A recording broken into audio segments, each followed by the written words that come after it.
تعالوا النهارده بقى بصدر فرخة نعمل كمية ناجتس حلوة قوي للعيال ونفرحها كده. بما ان العيال كلها بتحب الناجتس والحاجات السريعة، هنفرحهم النهارده بقى. تعملها لهم كده جنب شوية مكرونة، تعملها لهم كده في عيش كايزر، عيش فينو، بجد حلوة جدا وسهلة وسريعة ومقاديرنا بسيطة. تعالوا كده نسمي الله ونصلي على الرسول. اللهم صل وسلم على سيدنا محمد وعلى اله وصحبه اجمعين. اول حاجة كده يا بنات، معايا كده حبايتين من البطاطس، انا قشرتهم وهرفعهم كده يتسلقوا كويس قوي ويستووا.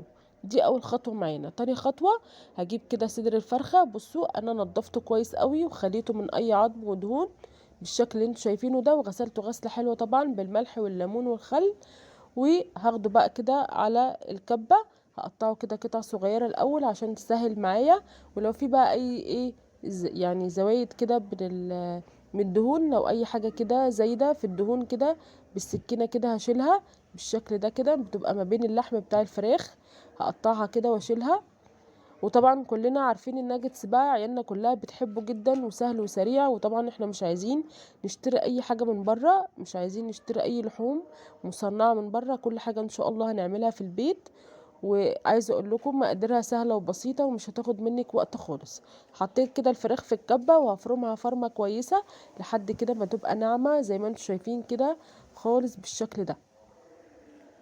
يعني تفرميها فرم كويس. وبعد كده بقى هفضيها في طبق، وهضيف عليها بقى بقيه المكونات بتاعتي. انا مش هحط لا بيض عشان ما بحبش بصراحه البيض، يعني ما بحبش البيض، بحسه كده بيبقى زفر فما بحبوش في الحاجات السريعه دي. فانا هضيف كده معلقه من الدقيق ومعلقه من النشا، واحط كمان شويه ملح، واحط شويه فلفل اسمر، واحط كمان معلقه كده صغيره من توابل الفراخ، واقلب الكلام ده مع بعضه. يبقى احنا حطينا كده على الفراخ معلقه نشا، معلقه دقيق، توابل ملح ملح وفلفل اسمر وتوابل فراخ، بس مش اكتر من كده. وهركنها على جنب. وهنا البطاطس بتاعتي بقى، بصوا شايفينها اتسلقت كده واستوت جدا. هاخدها بقى كده اقطعها تقطيع عشوائي، وبعد كده بقى احطها في الكبه تتفرم معايا بسرعه كده وهي سخنه. بما ان بقى الصيام والفرهده لسه هنقعد نعمل بالشوكه نهرسها بالشوكه، فحطيتها كده في الكبه وهي سخنه، اتفرمت معايا وبقت ناعمه وزي الفل زي ما انتم شايفين كده.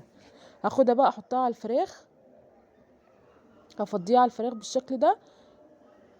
وهي دي المكونات بتاعتي بس، مش هضيف اي حاجة تاني، لا بيض ولا بقسماط ولا اي حاجة، ولا عيش مبلول ولا اي حاجة خالص.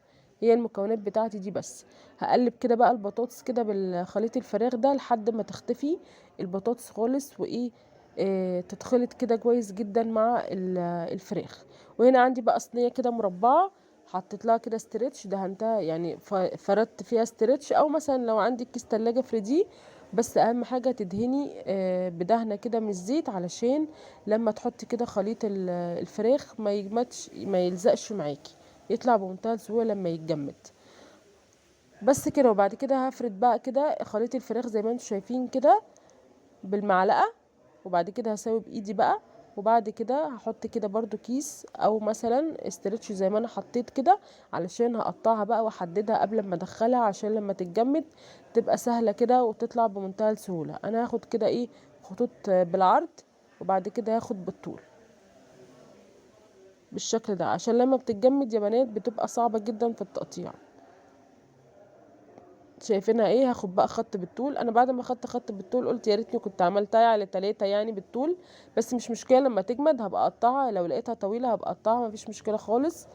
يعني لو عملت معاكي مش مشكله، ممكن برضو تقطعيها بعد ما تطلعيها، هتبقى متقطعه. شايفينها بعد ما جمدت حوالي 5 ساعات،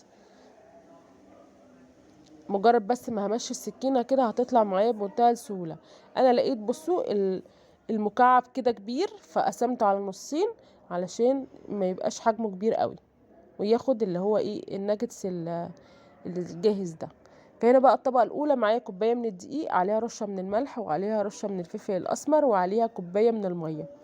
وهقلب كل المكونات ده مع بعض واركنها. يبقى دي الطبقه الاولى جاهزه معايا. وهنا عندي الطبقة التانية، ده كريسبي من عند العطار بجيبه، اسمه كنتاكي، كريسبي كنتاكي، بتلاقيه عند اي عطار. انا هاخده بس هفرمه فرمة واحدة بس، يعني ضربة واحدة في الكبة، في المطحنة بتاعة التوابل بتاعة الخلاط العادية، عشان انا عايزاه خشن مش عايزاه ناعم. بس كده، هو ده، مش هضيف عليه اي حاجة. مجرد بس هضربه ضربة واحدة يبقى خشن معايا. وهاخد بقى قطع الفراخ اغطسها كده في الدقيق وبعد كده في الكريسبي زي ما انتم شايفين كده. بصوا بمنتهى السهولة، مفيش اي اسهل من كده، مكونات موجودة عندنا في البيت وهتعملي بصوا احلى ناجتس بجد، وعيالك مش هيبطلوا يقولوا لك يا ماما اعملهن. جربيه اول مرة ان شاء الله هيعجبك باذن الله، وامشي على المقادير وان شاء الله هتظبط معاكي من اول مرة. بصوا عملنا بقى كمية حلوة ازاي من صدر فرخة، بجد كان حلو قوي. هاخده بقى كده اقليه على الزيت، قلت بقى ايه اشيصهم النهارده واعمل لهم سحور بقى ايه، ناجتس كده سندوتشات كده سريعه في العيش الفينو مع البطاطس، واقطع طماطم كده ايه، وخلاص كده تغيير يعني، بدل كل يوم في السحور ما نبقاش عارفين عايزين نعمل ايه. فبصوا بقى قد ايه واخده اللون الذهبي ومن جوه كده، بصوا مش نيه ولا اي حاجه، والبطاطس مش باينه فيها ولا اي حاجه، فبجد حلوه جدا. اتمنى بقى يكون فيديو النهارده عجبكم، ما تنسونيش بقى في اللايك والشير، واستنوني في فيديو جديد، والسلام عليكم ورحمه الله وبركاته.